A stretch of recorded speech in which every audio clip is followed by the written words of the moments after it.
London থেকে দেশে ফেরার পর নিয়মিত চেকআপের অংশ হিসেবে গুলশানের বাসভবন ফিরোজা থেকে এভার কেয়ার হাসপাতালে পথে রয়েছেন BNP chairperson Begum Khaleda Zia.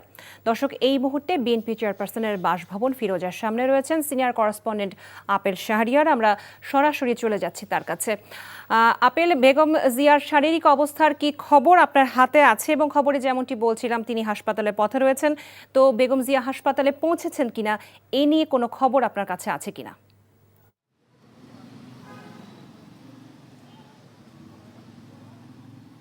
BNP chairperson Begum Khaleda Zia পৌনে 7টার দিকে হাসপাতালের উদ্দেশ্যে রওনা দিয়েছেন। সবশেষ খবর হচ্ছে তিনি হাসপাতালের কাছাকাছি পৌঁছে গেছেন, হয়তোবা 10-15 মিনিটের মধ্যে তিনি হাসপাতালে পৌঁছে যাবেন। তার জন্য যে গঠিত মেডিকেল বোর্ড তার শারীরিক সবশেষ যে অবস্থা সেটি পর্যবেক্ষণ করবেন। অর্থাৎ বলে রাখি যে তিনি যখন বের হয়েছেন এবং তিনি যে হাসপাতালে পৌঁছেছেন, অর্থাৎ লন্ডনের চিকিৎসা শেষে তখন তিনি যখন দেশে ফিরলেন, তিনি অনেকটাই সুস্থতা বোধ করছেন।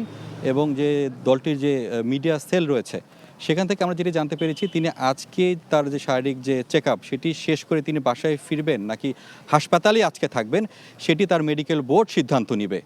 অর্থাৎ বলে রাখি যে এখনকার যে পরিস্থিতি এবং তার যে শারীরিক যে আপডেট যে তথ্যটি, আমরা এখন ফিরোজা তার বাসার সামনেই এখানে অবস্থান করছি। আমাদেরকে বলা হয়েছে যে তার আনুষ্ঠানিক যে তার শারীরিক অবস্থাটি সেটি এখানেই সংবাদ সম্মেলনের মাধ্যমে সেটি জানানো হবে।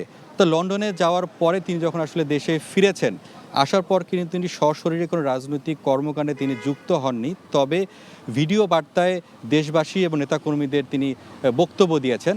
এবং তিনি যখন এখান থেকে যখন হাসপাতালের উদ্দেশ্যে রওনা দেন, তখন অনেক নেতাকর্মীদের উপস্থিতি এখানে ছিল। তাদের সঙ্গে আমি কথা বলেছি, তারা আশা করছেন তাদের নেত্রী খুব দ্রুত সময়ের মধ্যেই পুরোপুরি সুস্থ হয়ে যে রাজনৈতিক যে কর্মকাণ্ডগুলো রয়েছে সেখানে তিনি সশরীরে উপস্থিত থাকবেন এবং দিক নির্দেশনামূলক বক্তব্য তিনি রাখবেন।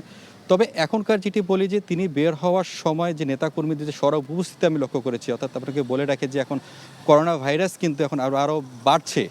এরকম প্রেক্ষাপট, এরকম পরিস্থিতির মধ্যে তার যে বহরে নেতাকর্মীদের যে সরব উপস্থিতি লক্ষ্য করছি এবং তিনি আবার ফেরার পথেও যে একটু উপস্থিতি লক্ষ্য করা যাবে, সেখানে তাকে তার শারীরিক অবস্থা অর্থাৎ তার শারীরিক কিছুটা ঝুঁকির মধ্যে ফেলছে।